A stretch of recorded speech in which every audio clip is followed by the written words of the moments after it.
The Progressive Era by Thomas Anderson for History 153.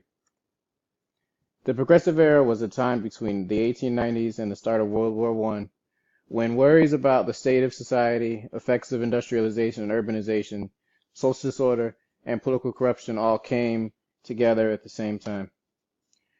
One of the many causes of the Progressive Era was with the introduction of child labor.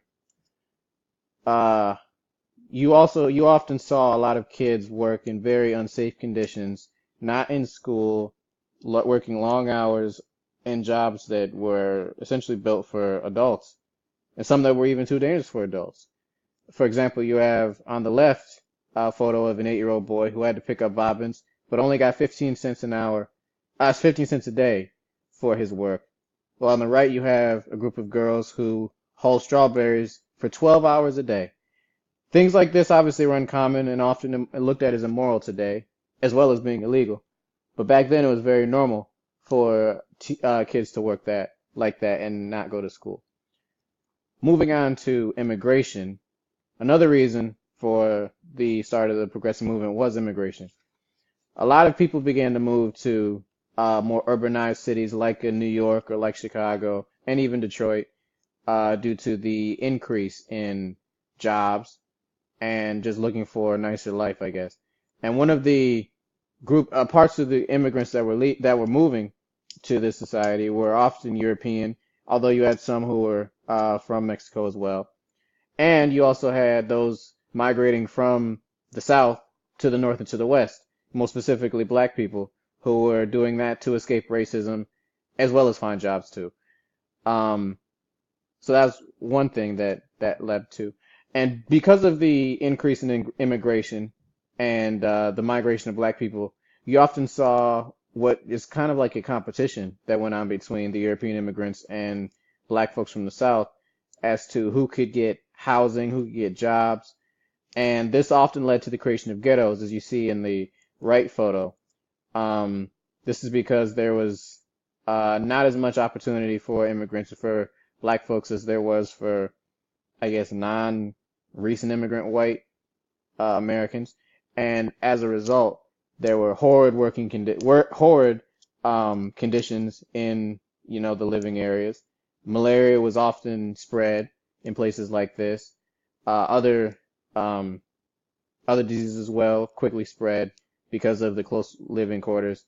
And even in the workplace too, due to the lack of safety, as you see in the left photo, um, a lot of people died in the workplace, and obviously the families of the dead were not compensated for that at all. And it was very common for people essentially to lose their lives over jobs which in today's time they would never lose their lives over. So one of the many effects of the progressive era, first it led to the improvement of working conditions. You saw a lot of laws passed that actually first banned child labor, and then you had a lot of laws passed which actually helped to increase, first aid in the unionization of a lot of jobs, and then increase wages as well as decrease weekly hours. And this is, I guess you could say, you could attribute that to the work of some of the unions, but it was also became law in some of the areas as well. Now another thing that happened during this time was you saw what I guess you can consider the first feminist movement, which happened during the progressive era. And this feminist movement, led by women like Susan B. Anthony, helped to give suffrage to women with the passing of the 19th Amendment to the Constitution. I put white in parentheses because while women as a whole did technically get the right to vote in 1920, it wasn't necessarily until 1965 when black women got the right to vote, because in the South there was a large disenfranchisement of black voters in general, of all sexes essentially, until the passing of the Voting Rights Act. And like I said, labor unions sprang up during this time, which helped to improve working conditions. Now, part of the reason why the progressive movement took off was because of the muckrakers. Now, muckrakers were essentially investigative journalists who went into these working conditions and who went into places where they were able to expose essentially what what the area they were looking for is like. Ida B. Wells is probably one of the most famous muckrakers who is often not given as much credit as she is due.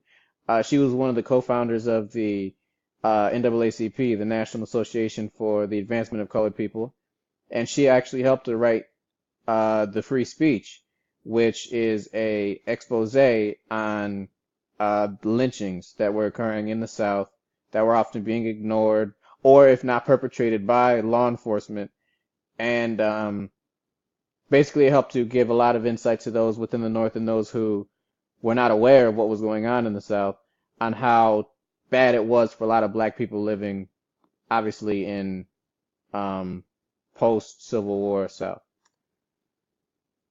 Now, as I stated with organized labor, the progressive era helped to bring wages up as well as helped to bring working hours down for a lot of people. And part of it is due to coal strikes, which a lot of people actually worked in. The coal mining industry was very popular during this time. So it was strikes, and then it was also organizations like the Women's Trade Union League, which helped to protest these unfair wages and hours. And due to their actions, unionized wages actually raised from 1763 to 2137 between 1890 and 1941. Now, this is for a week's pay, which back then, a raise like that is actually very good. And along with the increase in wages, the decrease in hours occurred. And so hours within a work week fell from 54 hours to 49. And that's obviously a very good decrease as well, considering how many hours people were working prior to that. So for my progressive presidential candidate, I decided to choose Elizabeth Warren, who's running on the Democratic ticket for the next presidential election.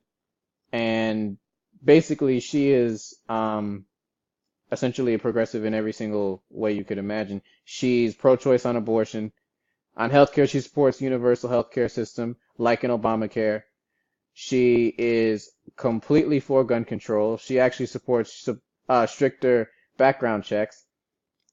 When it comes to the environment, she supports efforts posed to reduce carbon footprints and reduce pollution, which includes getting us back into the Paris agreement, which the Congress voted us out of during the Republican stronghold. On taxes, she actually proposed a tax increase on the wealthy in January 2019, so a couple of weeks ago. And on immigration, she doesn't support the wall that Trump's trying to get built, but she does want to get rid of immigration and customs, basically ICE. This has been my presentation. Thank you very much.